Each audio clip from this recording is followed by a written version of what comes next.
every story appears ordinary till you see the core side of it. And what you're looking for is the story behind the news. We bring it to you from Lagos, the commercial capital of Nigeria. Giving you all sides and political stories round the clock. Every detail from the start line to the final whistle. CoreTV News, expanding your view.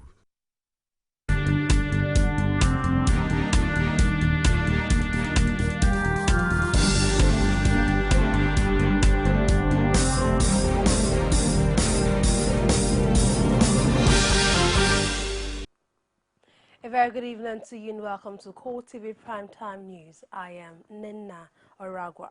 In our major news tonight, from the National Security Advisor, Colonel Sambo Dasuki has been arraigned at an Abuja High Court on a fresh 19-count charge of stealing diversion of public funds.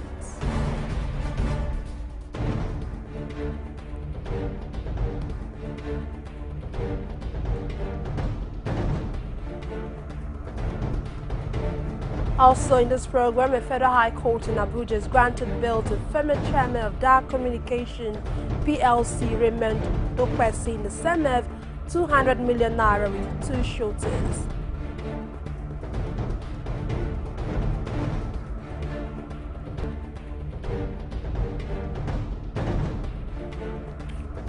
Senate President Bukola Saraki says protecting women against gender-based violence is necessary towards realizing a better future envisaged for the country.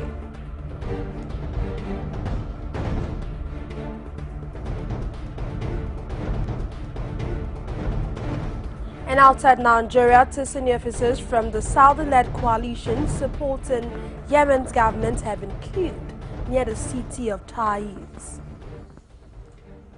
Thanks so much for joining us tonight. The former National Security Advisor, retired Colonel Sambo Dasuki, has been arraigned at an Abuja High Court on a fresh 19-count charge of stealing and diversion of public funds.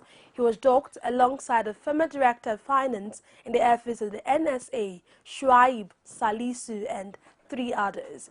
When the charges were read, Dasuki and the other accused persons pleaded not guilty. Our correspondent Olajumoke Olatunji reports that the former NSA is back in the FCC custody, pending his return to court on Tuesday, December 15. The former National Security Advisor and 2 others were brought to court by EFCC operators. This is his first public appearance after a 1-month-long siege by the Department of State Service personnel on his Abuja residence before his arrest. Dasuki is facing fresh charges alongside Shuaibu Salisu, his former Director of Finance and Administration, Aminu Babakusa, a former General Manager, Nigerian National Petroleum Corporation, as well as 2 companies, Acacia Holdings Limited and Reliance Referral Hospital Limited. After the charges were read and the accused persons pleaded not guilty, the defense team asked for more time to file a reply to all the accusations. They also made a case for the judge to take the bail application at once.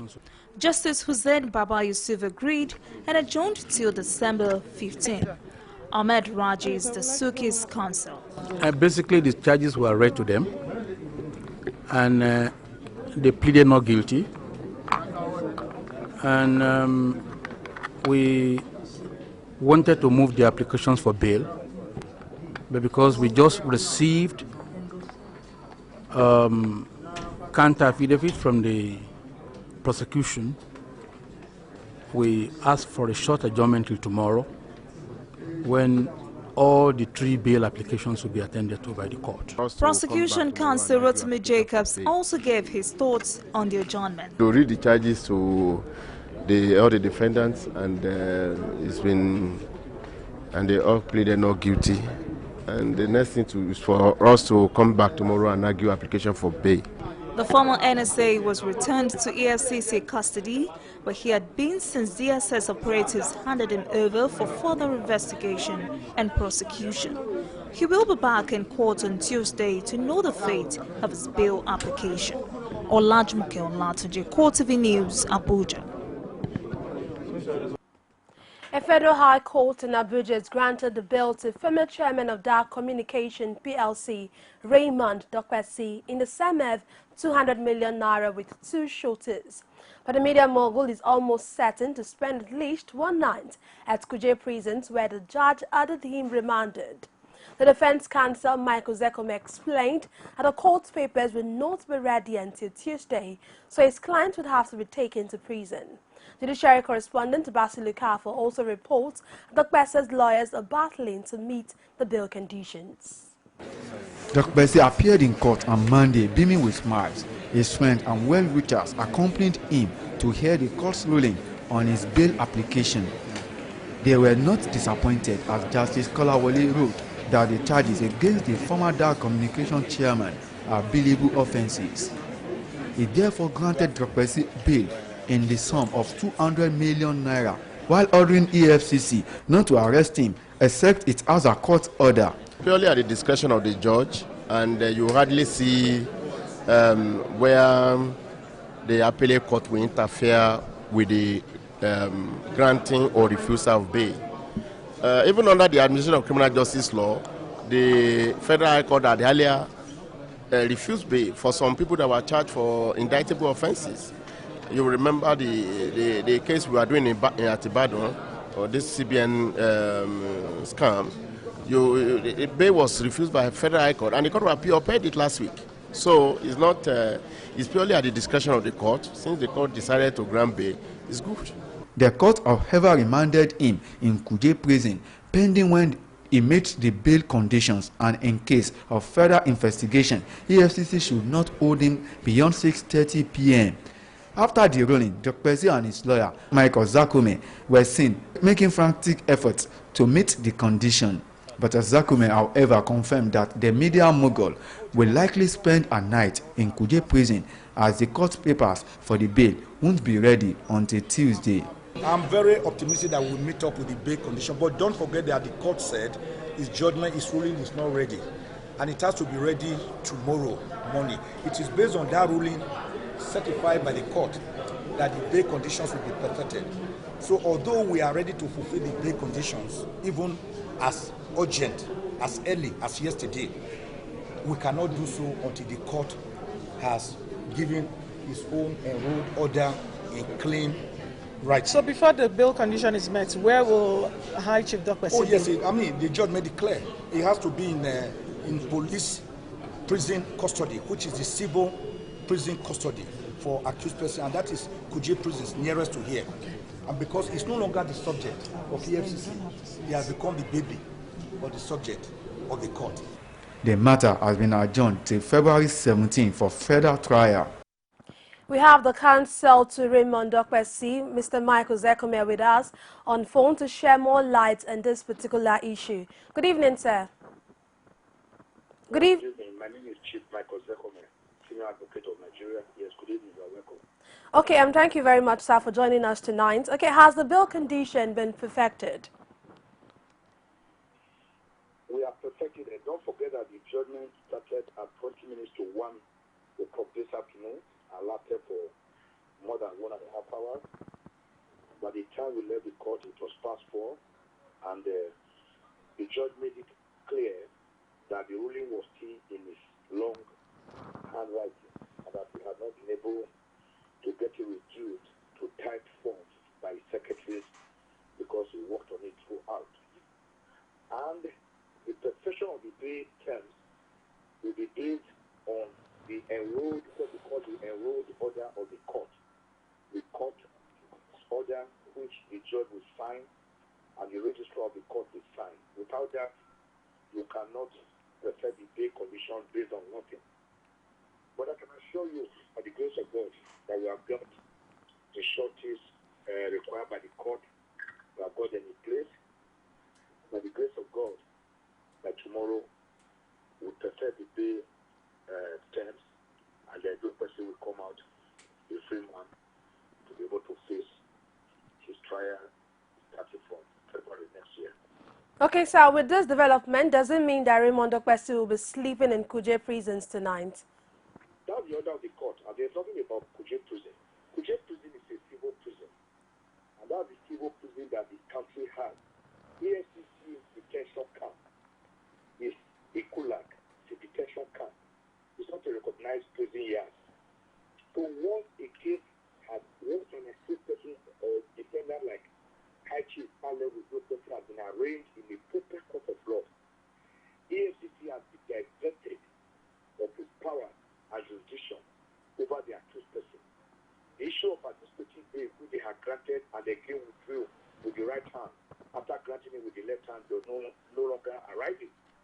So it is now the court that has taken effective jurisdiction of the Allen with those person matter. And the court has determined that pending tomorrow when it will be able to perfect the bail conditions, it should go to Kuje Prison. Kuje Prison is an institution owned by the government, which is civil, and that is where people who are suspects or who are accused persons are kept. Not EFCC camp, not SSS detention camp, not police detention camp. It has to be in a civil prison under this Prison Service Regulations and Act in Nigeria. Okay, sir. Okay. Yeah. And there's no big deal about that. It's a normal prison. It's a normal prison. It's a civil one. It's not a detention camp. So nobody should regard it as a detention camp or a gulag. Okay, sir, as the counsel to Raymond Dokpesi, are you very comfortable with the bail terms given to him by the judge? I'm very comfortable. They were very liberal terms, very liberal, stripped of their legalese, stripped of the details. All that the bail terms are saying are simple. One, that there should be two shorties who will sign the shorty form or the bail bond with the sum of 200 million naira. Mind you, they are not to deposit the money in cash. They are to sign. Who are these two people who are to sign? One of them could be a serving or a retired director in the civil service, either of the federal civil service or of a state civil service. If it's a serving director, all he needs is a letter from his superior that is actually employed there. And then in the alternative, if he's retired, he has to produce the government gazette, which shows that he has retired, and those retirees are normally gazetted. So that is just one term. The second one is that there should be a second shorty, also in the sum of 200 million naira, who could also be an entrepreneur. That is a self-employed person, not necessarily in the civil service. And if it's an entrepreneur, that he should have his tax clearance, he must have paid his tax as an due in the last 3 years. And that again, to me, is simple, because he is to have a house as one of the conditions, what that 200 million naira shorty that he has signed within the FCT. And I think the final and third condition is simple. Although they numbered up to 10, but stripped of their legalese, these are all. The third one is that no person should deposit his passport with the registry of the court, not with the FCC. And that whenever he wants to travel, if he wants to travel, he can apply to the Federal High Court that he wants to travel. He should give evidence that he wants to travel, what he's going to do there, and his passport will be released to him. But one of the conditions given, and this is very important, which is against the FCC, is that they must not, in anticipation of filing new charges in future, instrumentally or in tranches, against Dokpesi, that if they have any reason to want to ever detain him again, they should first apply to the court to grant that order. And then finally, if for any reason they ever want to again interview or interrogate Dokpesi, that interrogation should be between the hours of 10 o'clock in the morning and 6:30 p.m. in the evening. And that on no account Dokpesi be detained overnight. So that if for any reason they will want to detain him overnight, they must first have gotten a prior order of the court to do that. So to me, it was a win-win situation. Okay. And we are happy that the bail terms were liberal. We thank God We thank the judge. We thank the judiciary. Okay, thank you very much, sir, for your time out tonight. Thank you for joining us on the news. Moving on, the actions of the federal government in recovering stolen funds have brought about an active financial probing with the Economic and Financial Crimes Commission, EFCC, and the Department of State Security at the helm of affairs and investigating immediate past public officers alleged to take part in looting public funds. The recent revelation of arms scandal is heated up as the former National Security Advisor Sambo Dasuki and others face court trial. However, Nigerians are of the opinion that the judiciary has a major role to play in ensuring justice and fair hearing. A high court sitting in Ado-Ekiti, the Ekiti state capital, has dismissed the case filed by the All Progressive Congress, APC, to stop the conduct of Saturday's 19th of December local government election in the state. The APC had approached the court to challenge the composition of the State Independent Electoral Commission, alleging that the commission's members were card-carrying members of the ruling People's Democratic Party, PDP. The court, however, dismissed the case for lack of merit, saying that the claimant could not prove its case beyond reasonable doubt, even as the APC has vowed to pursue its case to the appeal court. Our correspondent, Rashid reports. There was tight security in and around the State High Court. The presence of the security operatives is to forestall any breakdown of law and order due to the case to be delivered by Justice Dede Omotosho of High Court 7, who is presiding over a case filed by the All Progressives Congress challenging the composition of the State Independent Electoral Commission. After several hours of citing different case precedents on similar cases, Justice Dede Omotosho ruled that the APC's case lacked merit and therefore struck it out, while jubilation greeted the judgment outside the court. To the PDP and its counsel, they have this to say. We have been of the view that this is one case that is hopeless, and we have been vindicated by this judgment. They went to court because they could not get through the political means, they wanted to hijack through the judicial means. But to the APC and its counsel, the Court of Appeal is the next line of action. The judgment in totality is perverse. We are appealing against the judgment. We are going forward immediately in ensuring that we get judgment. We are very sure we'll get justice on this matter. With the court case over for now, the coast may be clear for the local council elections on Saturday. Rashid, CoreTV News, Ado-Ekiti. The Minister of Information and Culture, Lai Mohammed, has visited the scene of Sunday's fire at NTA's Earth Station in Abuja. The minister says the explanation he got from the staff is that the fire was as a result of a technical fault with the dehumidifier. He, however, expressed relief that no life was lost in the fire incident. The Information Minister was taken around the fire scene by NTA Director General Shola Omole. The important thing is to be sure that we abide and we're very vigilant, we're very careful, and there's no negligence. I cannot trace any negligence to this particular incident, and I think this will apply to any other installations we have. We should not be negligent. We should be, we should be very attentive, and there should be no sabotage. You're still watching CoreTV Primetime News. We'll take a break now, return with more stars. Just stay with us. Whenever you recharge your Airtel line, you could win a trip to Dubai for yourself and your family members or closest pals. Win one of 60 trips for 4 to Dubai in the Airtel Red Hot promo. Now that's a trip to Dubai for 240 people. You could also be one of 60 instant millionaires. Win smartphones and airtime. Everyone's a winner in the Airtel Red Hot promo with Emirates Holidays. Airtel, the smartphone network.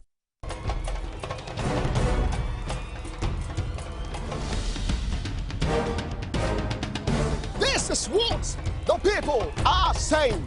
You don't run a big economy with generator. They need to do more in terms of energy and power. Many things to do for this Nigeria about lights, water, and new TT. For Nigerians that are not gullible, we know that good laws has done nothing good for this country. Buhari won the election convincingly. Talk to her husband that you should keep promise about what you said, and because people are watching you, you know, another election is coming. Because some people will strong for Yoruba land, will be strong man, we don't die. This nation is moving forward. The best is going to take place. The people giving voice to the voiceless. Glad to have you back. You're still watching CoreTV Primetime News. A quick reminder of our top stories. Former National Security Advisor, retired Colonel Sambo Suki, has been arraigned in an Abuja High Court on a fresh 19-count charge of stealing and diversion of public funds, which he pleaded not guilty.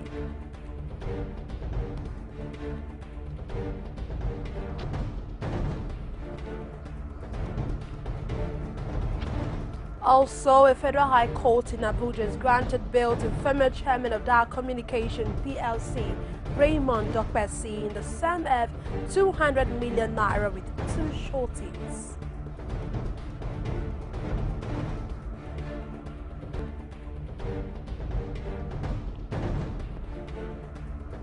And Senate President Bukola Saraki says protecting women against gender-based violence is necessary towards realizing a better future envisaged for the country.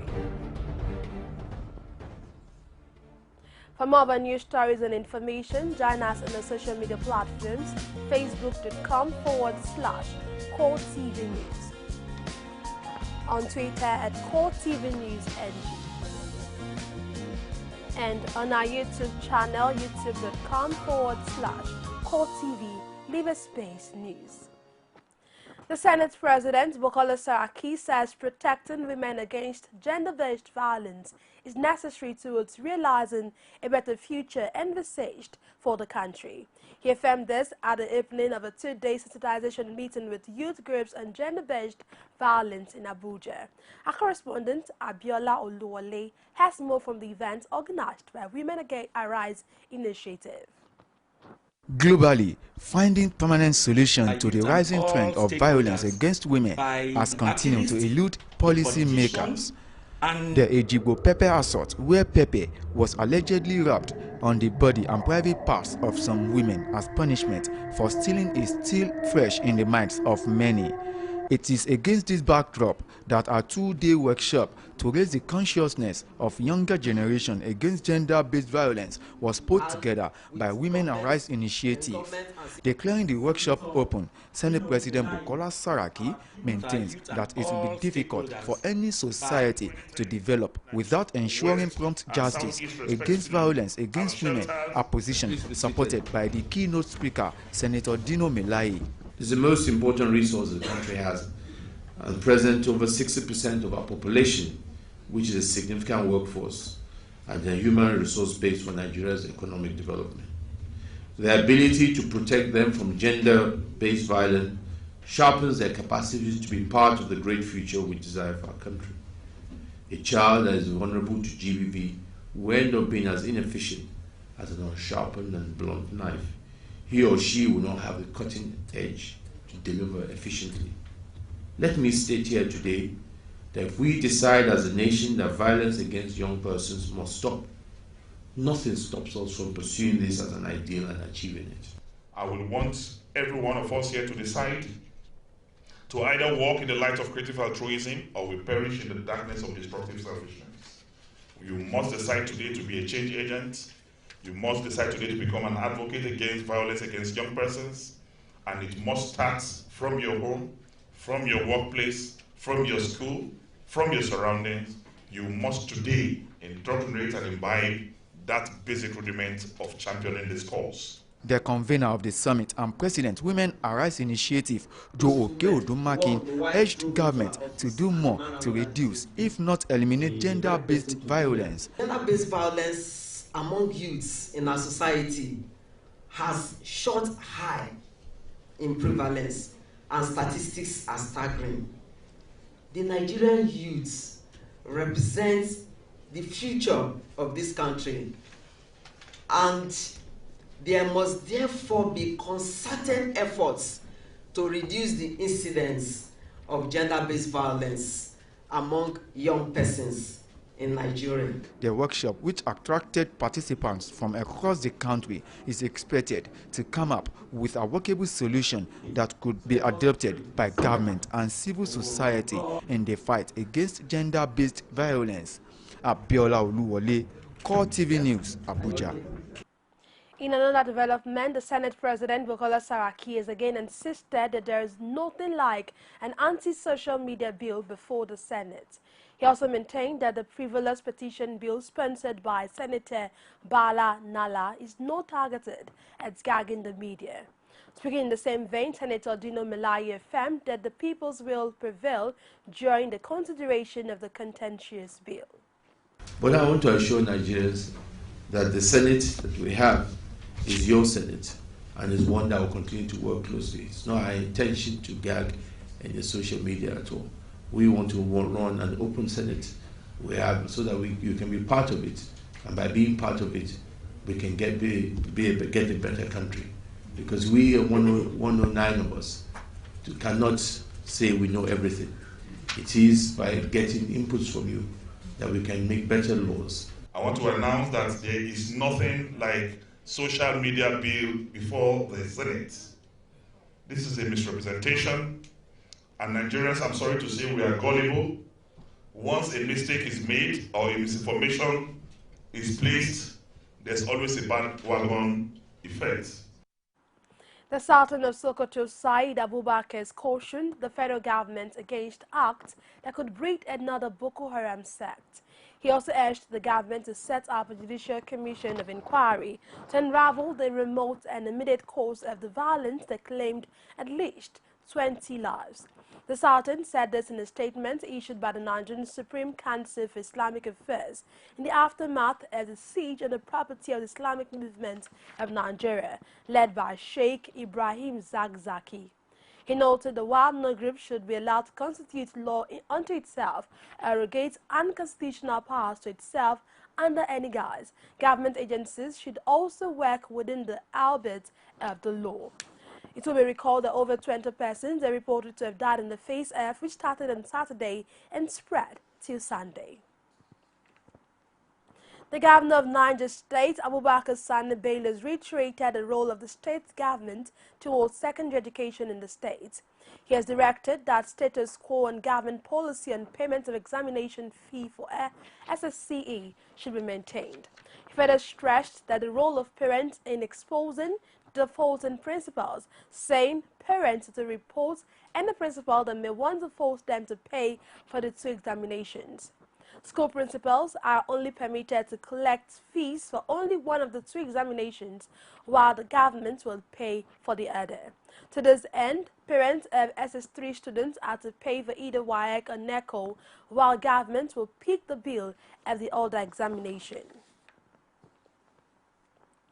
Nigerian National Petroleum Corporation (NNPC) is targeting a rise in oil prices in 2016.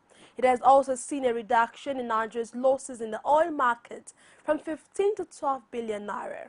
The Minister of State for Petroleum Resources, Ibe Kachuku, disclosed this at a news conference ahead of the 6th African Petroleum Congress and Exhibition in Abuja. He attributed the development to cost-cutting measures NNPC has adopted in view of the volatile oil situation.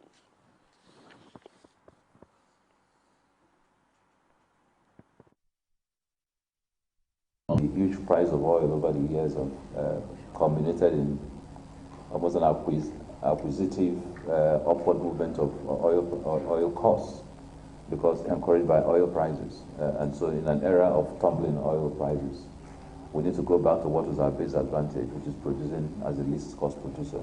We will expect to see that that strategy was understood. We anticipated that. We expect that prices will begin to bounce upwards about February. And the decision was that if by, I think, our next meeting is for June, but we have said that the President would have the liberty to call an extraordinary OPEC meeting if we find that the indexes are not happening the way we anticipated, which is twofold. One, if the prices do not begin to trajectorily move northwards, or if in fact the barrels from non-OPEC countries do not begin to continue to exit, the market the way it has been.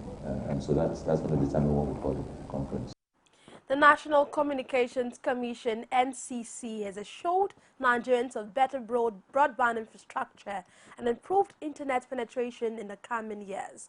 The Executive Vice Chairman of the Commission, Omar Dambata, gave the assurance on the sidelines of an award ceremony for students of tertiary institutions who won an NCC-organized debate tagged Broadband, a Tool for National Development in Abuja.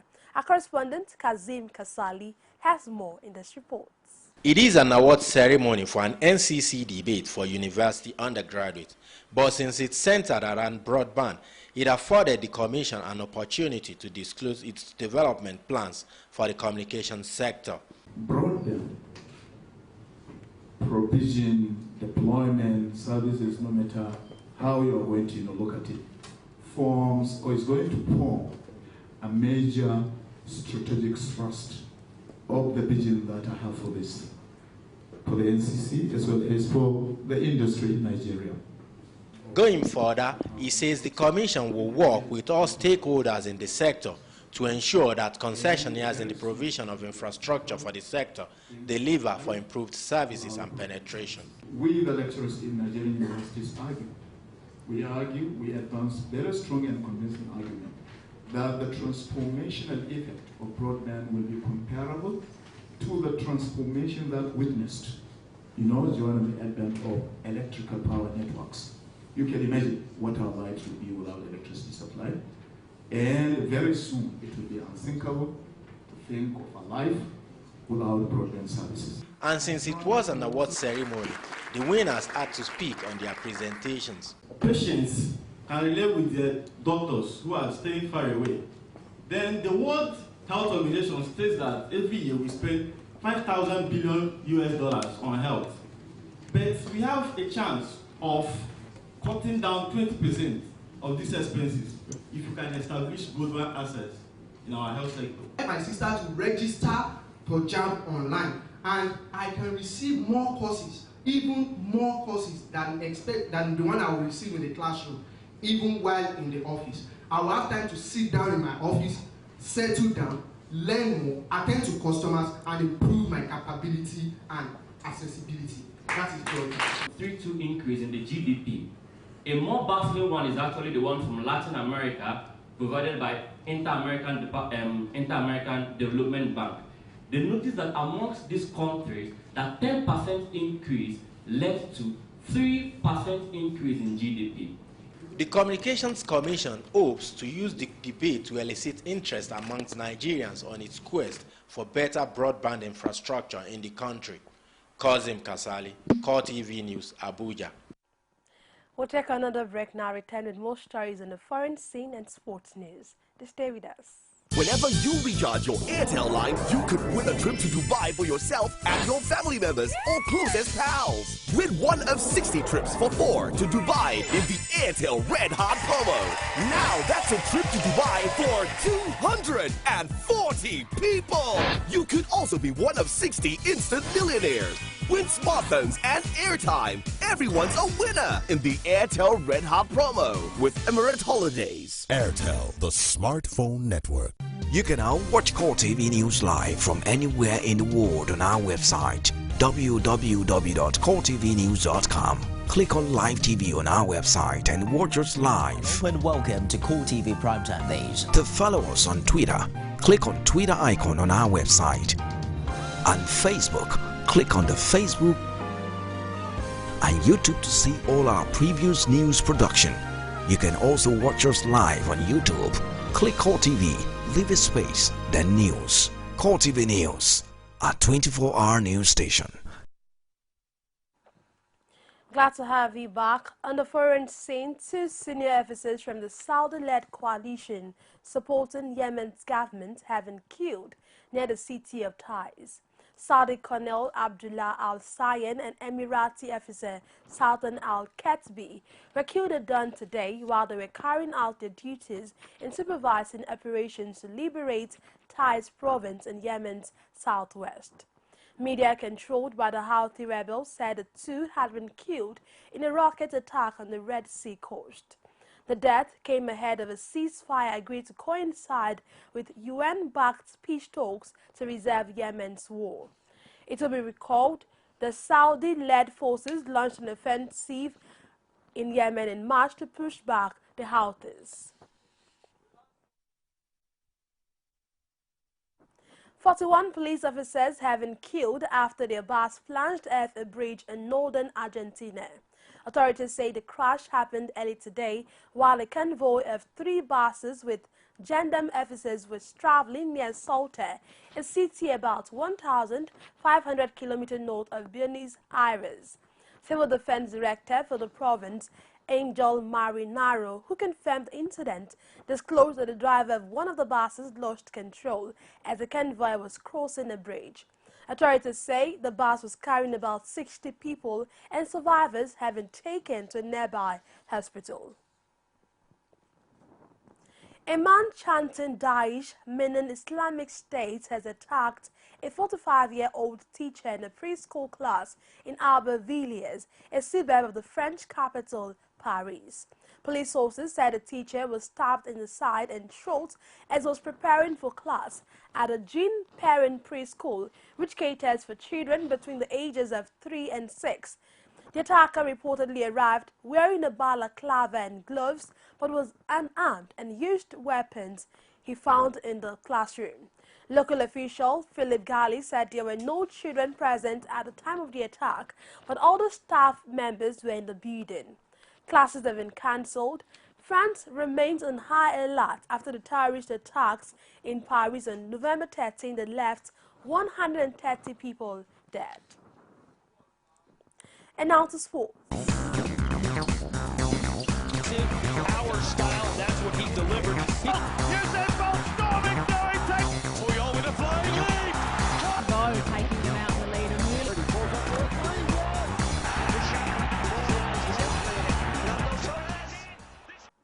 The Nigeria Football Federation will hold its 71st Annual General Assembly at the Transcorp Hilton Hotel, Abuja on Wednesday. The opening ceremony will start at 10 a.m.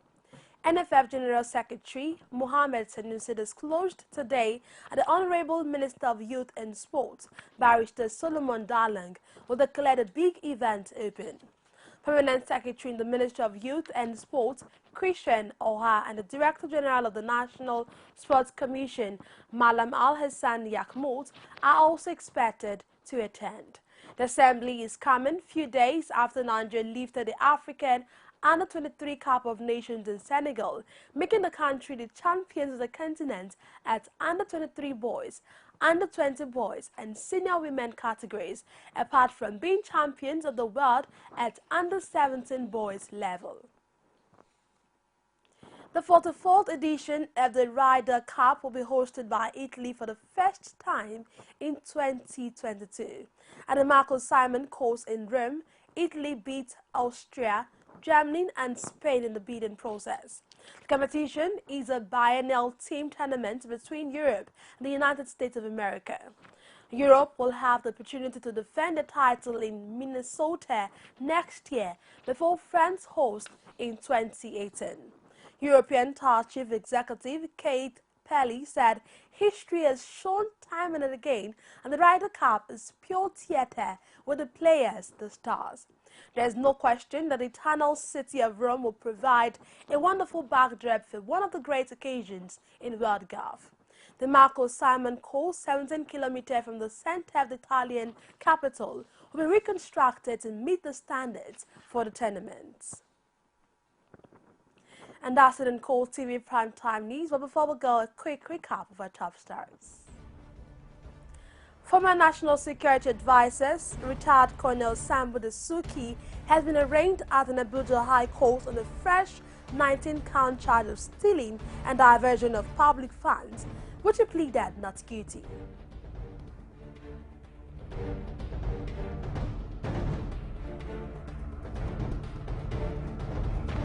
Also, a federal high court in Abuja has granted bail to former chairman of Dar Communication PLC, Raymond Dokpesi, in the sum of 200 million naira with 2 sureties.